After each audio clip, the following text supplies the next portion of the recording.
Good morning, students. We are starting a new topic, case flow statement. What is the meaning of the case flow statement? Case flow. Case flow means case का आना और case का जाना. Case के आने को अपन बोलते हैं केस इनफ्लो, केस के जाने को अपन बोलते हैं केस आउटफ्लो. तो केस का आना और केस का जाना, उसको जब अपन स्टेटमेंट फॉर्मेट के अंदर लिखते हैं तो उसे अपन बोलते हैं केस फ्लो स्टेटमेंट. अभी तक आपने 11th क्लास के अंदर पढ़ा था केस अकाउंट. केस अकाउंट के अंदर डेबिट साइड में केस आया, क्रेडिट साइड में केस गया, यानी केस रियल अकाउंट है. रियल अकाउंट के अंदर क्या बोलते हैं? Debit comes in and credit goes out. इसलिए अपन क्या करते थे? डेबिट साइड के अंदर केस आया, क्रेडिट में केस गया. मगर जब अपन केस फ्लो स्टेटमेंट की बात करेंगे तो केस फ्लो स्टेटमेंट के अंदर अपन क्या करेंगे? एक वर्टिकल फॉर्मेट के अंदर केस अकाउंट बनाएंगे. तो वर्टिकल फॉर्मेट में जब अपन केस अकाउंट बनाएंगे तो अपन को पहले ये जानना पड़ेगा कि कौन सी एक्टिविटी केस इनफ्लो वाली है, कौन सी एक्टिविटी केस आउटफ्लो वाली है, और कौन सी एक्टिविटी के अंदर ना तो कोई केस आ रहा है और ना ही कोई केस जा रहा है. तो इस पूरे टॉपिक के अंदर अपन 4 पॉइंट कवर करेंगे. Number 1, cash inflow, cash outflow and no flow. Second, operating activities क्या होती है, इन्वेस्टिंग एक्टिविटीज क्या होती है और फाइनेंसिंग एक्टिविटीज क्या होती है. देन उसके बाद में अपन थर्ड जो कॉन्सेप्ट पढ़ेंगे वो पढ़ेंगे current assets and current liabilities. किसे करंट एसेट्स बोलेंगे, किसे करंट लायबिलिटीज बोलेंगे. Then indirect method of cash flow statement, जो कि ICAI institute of chartered accountants of India ने अकाउंटिंग स्टैंडर्ड 3 जो कैश फ्लो स्टेटमेंट से रिलेटेड बनाया है, उसके अंदर किस प्रकार से कैश फ्लो स्टेटमेंट का प्रेजेंटेशन किया जाएगा वो पूरा का पूरा अपन समझेंगे. और ये बोर्ड एग्जाम के अंदर आपके 6 मार्क्स का एक क्वेश्चन है जो फिक्स आता है पार्ट बी में. ठीक, तो अब अपन स्टार्ट करते हैं. What is cash inflow, what is cash outflow and what is no flow. तो अब उसको समझते हैं अपन. Cash inflow, cash outflow and no flow. Cash inflow का मीनिंग हुआ जब मेरे पास कोई भी केस आएगा तो उसे मैं बोलूंगा केस इनफ्लो. अब आएगा कैसे?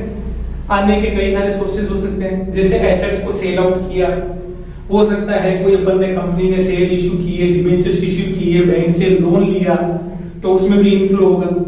ठीक है, तो ये इनफ्लो होता है. आउटफ्लो का मीनिंग क्या होगा? जब मेरे यहां से केस बाहर जाएगा तो उसे अपन बोलेंगे outflow.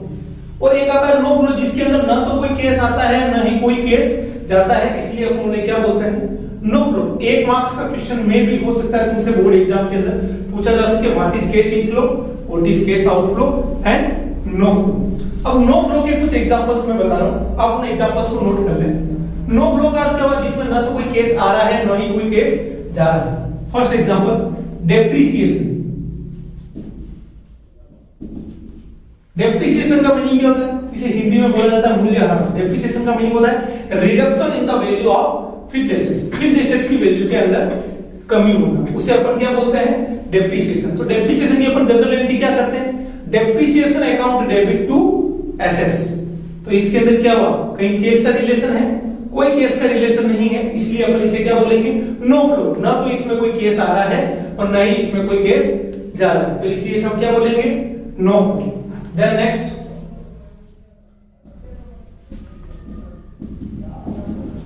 Provision for bad debts. कोई भी प्रोविजन जब आप बनाओगे तो प्रोविजन का मीनिंग क्या होता है? प्रॉफिट में से रुपये को निकाल के अलग करना, जिसे अपन क्या बोलते हैं? प्रोविजंस. तो प्रोविजंस बनाने की अपन जनरल एंट्री क्या करते हैं? Profit and loss account debit to provision for bad debts. तो इसके अंदर भी क्या हुआ? ना तो कोई केस आया और ना ही कोई केस गया, इसलिए इसे भी अपन क्या बोलते हैं? No flow activities. Then third, journalism.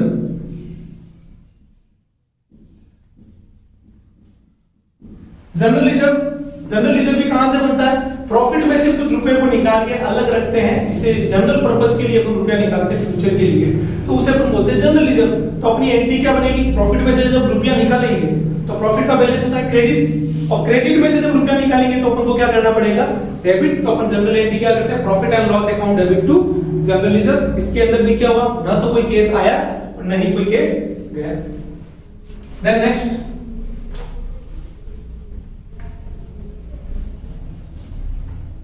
assets given to its creditor कोई भी एसेट्स है, यदि उसके क्रेडिटर्स को पेमेंट जो करना था पेमेंट नहीं करके उसके बदले में आपने उनको क्या दे दिया, एसेट्स दे दिए, तो अपन एंट्री क्या करेंगे, creditors account debit to assets. तो इसके अंदर भी क्या हुआ, न तो कोई केस आया और न ही कोई केस गया, तो उसे भी अपन क्या बोलेंगे, नो फ्लो एक्टिविटीज। फिर share issue other than case, आपने केस लिए बिना ही शेयर को इश्यू कर दिया। कोई एसेट्स परचेज की, वेंडर को आपने बदले में एसेट्स के बदले में क्या इश्यू कर दिए, शेयर। तो एसेट्स परचेज की तो कम सी क्या हुआ, एसेट्स, तो अपन एंट्री क्या करेंगे, एसेट्स अकाउंट डेबिट, और शेयर गया तो अपन लिख देंगे टू इक्विटी शेयर कैपिटल। तो इसके अंदर भी क्या हुआ, ना तो कोई केस आया और न ही कोई केस गया। Then 6 cash deposited into bank, cash deposited into bank, cash deposited into bank यानी मैंने केस को बैंक में डिपॉजिट करवाया। जब केस को मैं बैंक में डिपॉजिट करवाऊंगा तो मेरे यहां से क्या हुआ, केस गया, तो मैं लिखूंगा टू केस, कहां गया, बैंक में। तो अपन एंट्री क्या करेंगे, bank account debit to cash. तो आप बोलोगे कि सर बैंक और केस हो गया, इसका मीनिंग क्या हुआ, केस गया, तो इसका अपना आउटफ्लो बोलेंगे। तो मैं आपको एक आगे जो कॉन्सेप्ट पढ़ने वाले हैं उसका नाम है case and cash equivalent, case and cash equivalent यानी केस और केस के समान ही। तो उसका मीनिंग क्या हुआ, case, bank, marketable securities and short term deposits, ये 4 नाम है। अगेन रिपीट कर रहा हूं मैं, case and cash equivalent, case and cash equivalent का मीनिंग हुआ केस और केस के समान, केस और केस जैसा है। तो इसके अंदर क्या क्या नाम आएंगे, case, bank, marketable securities and short term deposit. यदि इन्हीं के अंदर आपस में यदि कुछ चेंजेस हो रहा है तो केस का केस में ही यदि चेंज हो रहा है तो उसके अंदर क्या हुआ, कोई भी इनफ्लो नहीं हुआ और कोई भी आउटफ्लो नहीं हुआ। तो केस एंड केस इक्विवेलेंट का आपस में ही यदि कोई ट्रांजैक्शन हो रहा है तो वो भी नो फ्लो की कैटेगरी के अंदर ही काउंट किया जाएगा। Then 7 cash withdraw from bank, bank से केस को विथड्रॉ किया, बैंक से केस को विथड्रॉ किया तो आपके पास में क्या है, केस। तो आप एंट्री क्या करोगे, cash account debit to bank, cash account debit to bank यानी केस एंड केस इक्विवेलेंट के अंदर ही सारे चेंजेस हो रहे हैं, इसलिए अपन इसे भी क्या बोलेंगे, no flow activities. Clear, no flow activities का मीनिंग क्या हुआ, जिसके अंदर न तो मेरे पास में कोई केस आ रहा है और न ही कोई मेरे यहां से केस जा रहा है। तो ये कुछ एग्जांपल्स मैंने दिए हैं, इनमें से कोई भी एग्जांपल्स आपको मुझसे बोर्ड में पूछा जा सकता है कि ये केस इनफ्लो है, आउटफ्लो है या नो फ्लो है। क्लियर। अब जो सेकंड कॉन्सेप्ट अपन को देखना है केस फ्लो स्टेटमेंट के अंदर, कि केस फ्लो के अंदर अपन क्या करते हैं, केस इनफ्लो और आउटफ्लो को अपन केस फ्लो स्टेटमेंट में शो करते हैं। तो अपन को इसमें कई सारी चीजें देखनी पड़ती। अभी तक जब आपने 11 में पढ़ा था केस अकाउंट, उसके अंदर दिखते थे डेबिट साइड में केस आया और क्रेडिट में केस गया। अब यहाँ पर केस फ्लो स्टेटमेंट में केस इनफ्लो और आउटफ्लो कोई दिखाना मगर स्टेटमेंट फॉर्मेट में दिखाना। तो अपन को क्या करना पड़ेगा, जितने भी केस से रिलेटेड एक्टिविटीज हैं उनको 3 पार्ट में डिस्ट्रीब्यूट करना पड़ेगा। Number 1 operating activities, second investing activities and third financing activities. Operating activities, investing activities और फाइनेंसिंग एक्टिविटीज ये क्या होती है, इसको अपन को थोड़ा समझना पड़ेगा। तो देखिए इन्वेस्टिंग एक्टिविटीज, इनसे नाम से पता लग रहा है, किसी को भी यदि कुछ नाम दिया जाता है तो उसके पीछे कुछ ना कुछ सेंस होता है। नाम क्या है, इन्वेस्टिंग एक्टिविटी यानी इन्वेस्ट कर रहे हो। इन्वेस्ट कब करेंगे, जब मेरे पास में सरप्लस केस पड़ा होगा तो उससे अपन क्या करते हैं, इन्वेस्ट, यानी इसको अपन बोल सकते हैं रुपया लगाना, रुपया लगाना, इसे बोलेंगे इन्वेस्टिंग एक्टिविटीज। यानी रुपया कहीं पर भी आपने लगाया है तो उसे अपन बोलेंगे इन्वेस्टिंग। रुपया लगाएंगे कहां, या तो आप करोगे purchase of fixed assets, purchase of investment, loan given यानी लोन आप क्या कर रहे हो, दे रहे हो लोगों को। यदि लोन दोगे तो वो भी आपकी क्या कहलाएगी, investing activities. Purchase of share and debenture, आपने दूसरी कंपनी के शेयर या डिबेंचर परचेज कर लिए तो वो भी क्या हो गया, इन्वेस्टमेंट ही हुआ। फिर अब जो चीजें आपने इन्वेस्ट की है, कहीं पर भी आपने कुछ लगाया है, उसके बदले में जो भी तुम्हें रिटर्न मिल रहा है तो वो भी तुम्हारा क्या कहलाएगा, इन्वेस्टिंग एक्टिविटीज। अब रिटर्न क्या मिलेगा, शेयर्स पे क्या मिलता है, डिविडेंड, तो डिविडेंड रिसीव्ड होना इन्वेस्टिंग एक्टिविटीज, ठीक है। इंटरेस्ट रिसीव्ड होना ये भी क्या हो गया, इन्वेस्टिंग एक्टिविटीज। क्यों इंटरेस्ट रिसीव्ड क्यों होगा, क्योंकि कहीं पर मैंने रुपया इन्वेस्ट किया है या ब्याज पर रुपया दिया है या लोन दिया है किसी को, तो लोन दिया है उसके बदले में मुझे क्या मिल रहा है, इंटरेस्ट, तो वो भी मेरा क्या हो गया, इन्वेस्टिंग एक्टिविटीज। अब जो भी तुमने एसेट्स खरीदी है, इन्वेस्टमेंट खरीदे हैं या शेयर खरीदे हैं, उनको यदि तुम सेल आउट करोगे तो वो भी मेरा क्या कहलाएगा, इन्वेस्टिंग एक्टिविटीज। इन शॉर्ट यदि अपन देखना चाहें तो जो एसेट साइड के अंदर जब भी इंक्रीज और डिक्रीज होगा वो मेरा क्या कहलाएगा, इन्वेस्टिंग एक्टिविटीज। देन अपन बात करते हैं फाइनेंसिंग एक्टिविटीज। फाइनेंसिंग एक्टिविटीज का मीनिंग क्या होता है कि जब भी कंपनी को रुपए की रिक्वायरमेंट होती है तो ऐसी सिचुएशन में कंपनी कहीं से रुपया बोरो करती है या रुपया लेती है, जो सोर्स ऑफ फाइनेंस होता है, उन सारी चीजों को अपन क्या बोलेंगे, फाइनेंसिंग एक्टिविटीज। रुपया लेना, इन्वेस्टिंग का अर्थ हुआ रुपया लगाना, तो देसी लैंग्वेज में यदि अपन बात करें तो इसे बोलते हैं रुपया लेना। कहीं से भी रुपया मैं लूंगा, और रुपया एक कंपनी कैसे कैसे ले सकती है, number 1 issue of share, share issue करके रुपया ले सकती है। अब शेयर कितने टाइप के, 2 टाइप के, एक हो गया प्रेफरेंस शेयर और एक हो गया इक्विटी शेयर्स। तो उनको इश्यू करके जब कंपनी रुपया लेती है तो उसे अपन बोलते हैं issue of shares. Issue of debenture करके भी कंपनी रुपया ले सकती है। लोन टेकन, दूसरी पार्टी से लोन लेके भी वो रुपया ले सकती है, तो ये सब क्या कहलाएगी, फाइनेंसिंग एक्टिविटीज। अब यदि आपने लोगों से रुपया लिया है तो बदले में उसको कुछ ना कुछ देना भी पड़ेगा। तो जो शेयर इश्यू करते हैं, तो कंपनी शेयर इश्यू करती है, तो जो रुपया लेती है उसके बदले में उनको जो रिटर्न देती है उसे अपन क्या बोलते हैं, डिविडेंड। तो dividend paid, financing activities. Interest paid, interest क्यों चुका रहे हो, क्योंकि लोगों से आपने रुपया लिया है। रुपया लेना कौन सी एक्टिविटी हुआ, फाइनेंसिंग, तो उसके रुपए को आप रिटर्न जो कर रहे हो वो भी मेरा क्या कहलाएगा, फाइनेंसिंग। इसलिए इंटरेस्ट पेड भी मेरा क्या कहलाएगा, फाइनेंसिंग एक्टिविटीज।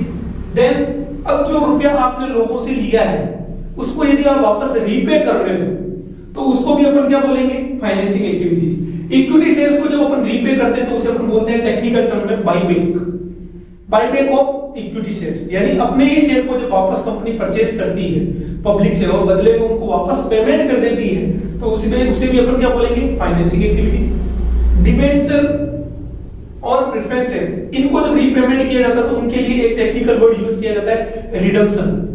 रिडम्पशन का मीनिंग क्या होता है, रीपेमेंट। तो रिडम्पशन जब रीपेमेंट किया जाता है कंपनी की तरफ से तो उसे भी अपन क्या बोलेंगे, फाइनेंस, क्योंकि रुपया लिया है तो उसको वापस लौटाओगे, तो रुपया वापस लौटाना भी मेरा क्या कहलाएगा, फाइनेंसिंग एक्टिविटीज। देन उसके बाद में एक वर्ड आता है बैंक ओवरड्राफ्ट। वैसे तो बैंक ओवरड्राफ्ट करंट लायबिलिटीज है। करंट लायबिलिटीज का मीनिंग क्या था, within 12 month we have to pay, 12 महीने के अंदर जिसे मुझे पेमेंट करना है वो मेरी कहलाती है करंट लायबिलिटीज। तो बैंक ओवरड्राफ्ट वैसे तो होता है करंट लायबिलिटीज, मगर institute of chartered accountants of India ने अकाउंटिंग स्टैंडर्ड 3 के अंदर कुछ गाइडलाइंस दे रखी है। उन्होंने बोला है कि बैंक ओवरड्राफ्ट को आपको फाइनेंसिंग एक्टिविटीज ट्रीट करना है, इसे आपको केस एंड केस इक्विवेलेंट के रूप में भी काउंट नहीं करना है, करंट लायबिलिटीज में भी काउंट नहीं करना है, होती करंट लायबिलिटीज है, मगर इसको शो कहां किया जाएगा, फाइनेंसिंग एक्टिविटीज के अंदर। क्लियर? तो जो एक्टिविटी इन्वेस्टिंग नहीं है, जो एक्टिविटी फाइनेंसिंग नहीं है, वो एक्टिविटी मेरी क्या कहलाएगी, ऑपरेटिंग एक्टिविटीज। ऑपरेटिंग एक्टिविटीज का मीनिंग क्या हुआ, बिजनेस से रिलेटेड डे टू डे की जो एक्टिविटीज होगी उसे अपन बोलेंगे ऑपरेटिंग एक्टिविटीज। क्लियर? अब एक छोटा सा कॉन्सेप्ट हो जिसके ऊपर जनरली बोर्ड एग्जाम में क्वेश्चंस बन सकता है, वो क्या बनता है कि Reliance industries acquired a land, it is operating activities, financing activities और investing activities। तो इसका आंसर क्या होगा, रिलायंस इंडस्ट्रीज, जिसकी इंडस्ट्रीज है, किसका बिजनेस है, उसका मेन बिजनेस क्या हुआ, जो भी कपड़े का हो उससे रिलेटेड हुआ। और यदि वो लैंड परचेस कर रही है तो वो उसकी regular day to day activities नहीं है, तो इसलिए क्या करेंगे, रुपया लगाया है उसने, एक्स्ट्रा रुपया था उससे उसने लैंड परचेस की, तो ये मेरी क्या कहलाएगी, इन्वेस्टिंग एक्टिविटीज। और यही सपोज करो मैं बोलता हूं लोढ़ा डेवलपर्स कंपनी है कोई, उसने यदि लैंड परचेस किया तो क्या हुआ, लोढ़ा डेवलपर्स का वर्क ही क्या है, लैंड को लेना, लैंड को डेवलप करना, फ्लैट्स बनाना और फ्लैट्स बेचना। और यदि लैंड परचेस कर रहा है तो उसका तो ये बिजनेस है, इसलिए वो क्या कहलाएगी, ऑपरेटिंग एक्टिविटीज, वो इन्वेस्टिंग एक्टिविटीज नहीं होगी। 4 इसी प्रकार से देखिए, मैं बोलता हूं एडलवाइज सिक्योरिटीज या angel broking company. Angel broking company purchase share of Reliance company. Angel broking company ने रिलायंस कंपनी के शेयर परचेज किए। तो एंजल ब्रोकिंग कंपनी का मेन बिजनेस क्या है? ब्रोकिंग कंपनी है, यानी वो परचेज और शेयर करती रहती है और उसका जो भी ब्रोकरेज होता है वो उसकी क्या होती है? इनकम होती है। तो परचेज और शेयर उसका बिजनेस है, शेयर्स परचेज करना और शेयर सेल करना। तो इसलिए वो कहां आ जाएगी? ऑपरेटिंग एक्टिविटीज में। और ये यदि मैं बोलता हूं Lodha Developers company, Lodha Developers company purchase a share of Reliance Industries. अब क्या बोलेंगे? लोडा डेवलपर का काम क्या है? लैंड को डेवलप करना, मगर उसका काम शेयर को परचेज सेल करना नहीं है। इसलिए यदि उसने कोई शेयर परचेज किया है तो वो मेरा क्या कहलाएगा? Investing activities. Is it clear?